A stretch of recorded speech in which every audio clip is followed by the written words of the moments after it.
All right, let's just jump right in. We are all in on this quest to build artificial general intelligence, right? And we've made some incredible progress. We have models that can write poetry, that can code, but they're missing something really fundamental. You could call it wisdom. So, what if the key isn't just cramming in more and more data?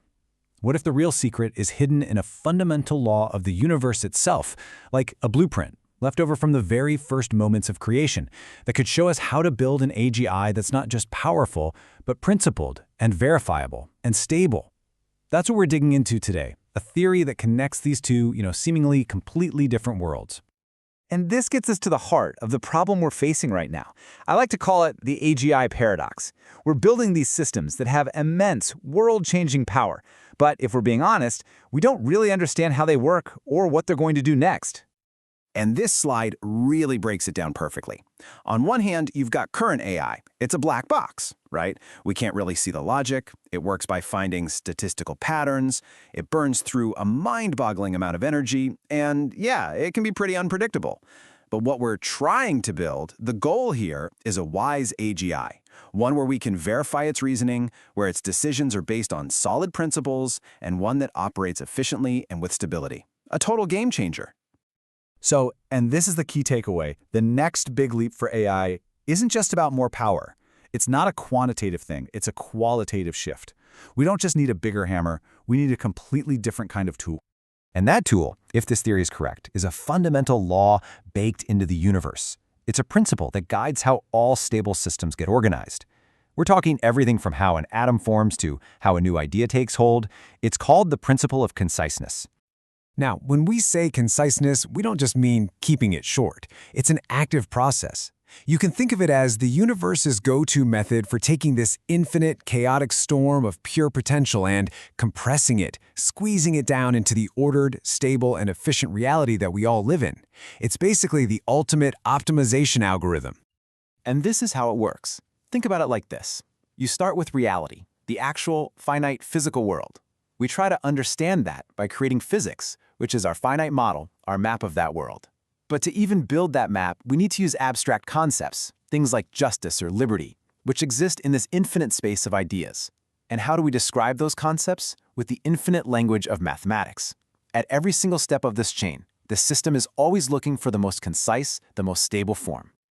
But okay, is this just a cool philosophy, or is there actual physical proof? Well, the theory says the proof is literally written into the fabric of the cosmos, right from its very first act. Let's see what that looks like. Okay, so if the universe really did pop into existence by compressing infinite potential into a finite state, a process they call a quench, then an event that big should have left some kind of mark, right? It means the expansion of space shouldn't be this perfectly smooth, continuous thing. Instead, we should see echoes of a more discrete, kind of stepped beginning. And this is where it gets absolutely incredible. When astronomers pointed their telescopes out there and analyzed these huge data sets, specifically from the Sloan Digital Sky Survey, they found exactly that. The data shows these very distinct, statistically significant spikes where galaxies are all bunched up at specific distances, or redshifts. This is not random noise, folks. It's like a fossilized echo of the universe evolving through these quantized, discrete steps. It's direct observational evidence for this whole principle of conciseness in action. Just wow. Okay, so the universe follows this rule. That's amazing. But what in the world does that have to do with building a wise AI? Well, it turns out everything. Because this exact same principle of optimization can be turned into a real mathematical calculus of wisdom. The theory lays out something called the conciseness cost functional. Now, don't let the name scare you. This isn't about morality or philosophy. This is pure mathematics. It defines a wise decision as the one that finds the absolute minimum total cost across 3 different competing pressures. So, what are these costs that we're trying to minimize? First, you've got redundancy cost. That's the inefficiency you get from having too many rules that conflict or overlap. Second, there's loss cost. That's the danger of oversimplifying things and ignoring really critical risks.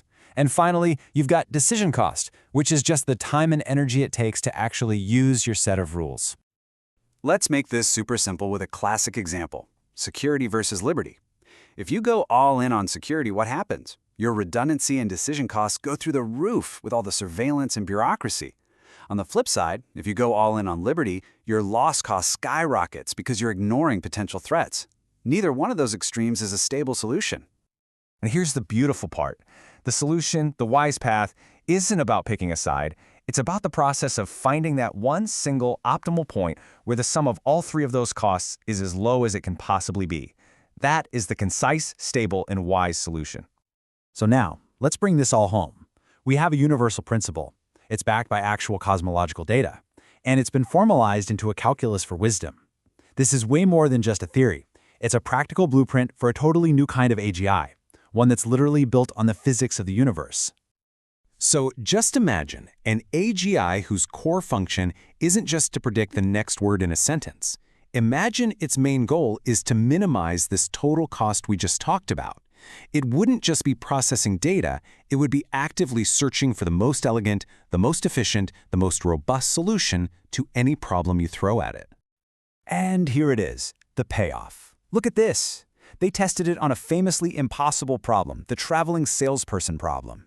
Trying to brute force it is a non-starter. A standard AGI gets close, 99% accuracy, but it takes over 100 milliseconds. But an AGI built on this principle of conciseness, it finds the single 100% perfect solution in 15 microseconds. That's not just faster, that is a fundamentally different and better way of solving the problem. This all leads to a really profound idea. The universe isn't just a place with stuff in it, it's a computational process. It's like a giant computer that, by its very nature, is always running an optimization algorithm to find the lowest cost, most concise state it can possibly be in. And that leaves us with one final and really critical question.